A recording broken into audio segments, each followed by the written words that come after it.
নমস্কার, আমি অর্চিত। আমি আজ শোনাবো রবি ঠাকুরের লেখা পূজার সাজ।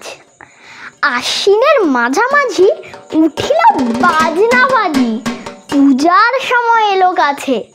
মধু বিধু দুই ভাই ছুটাছুটি করে, তাই আনন্দে দুহাত তুলি নাচে। পিতা বসেছিল দ্বারে, দুজনে শুধালো তারে, কি পোশাক আনিয়াছ কিনে? পিতা কহে, আছে আছে তোদের মায়ের কাছে, দেখিতে পাইবি ঠিক দিনে। সবুর সহে না আর, জননীরা বারবার কহে, মাগো ধরি তোর পায়ে, বাবা আমাদের তরে কি কিনে এনেছে ঘরে। একবার দিয়ে না মা দেখায়, ব্যস্ত দেখি হাসি আমা, দুখানি ছিটের জামা দেখাইল করিয়া আদর। মধু কহে, আর নেই?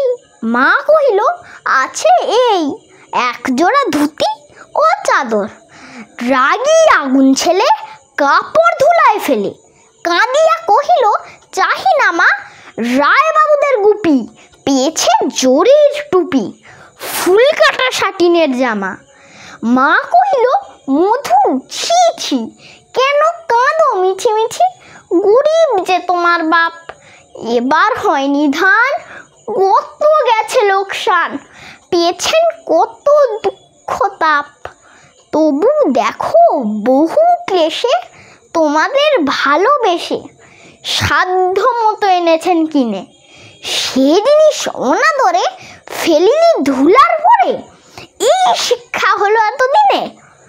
বিধু বলে, এ কাপড় পছন্দ হয়েছে মোর, এ জামা পরাস আমারে।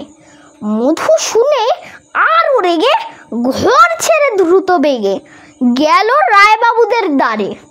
সেথা মেলা লোক জড়ো, রায়বাবু ব্যস্ত বড়, দালান সাজাতে গেছে রাত।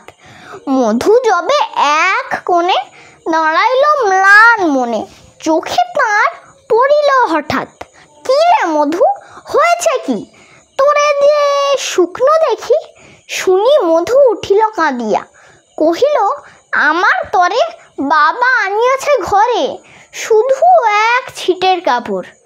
শুনি রায় মহাশয় হাসিয়া মধুরে কয়, সেজন্য ভাবনা কি বা তোর?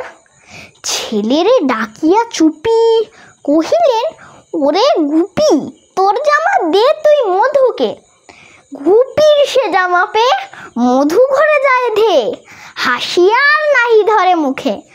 বুক ফুলাইয়া চলে, সবারে ডাকিয়া বলে, দেখো কাকা, দেখো চে মামা, ওই আমাদের বিধু ছিট পড়িয়াছে শুধু, মোর গায়ে সাটিনের জামা।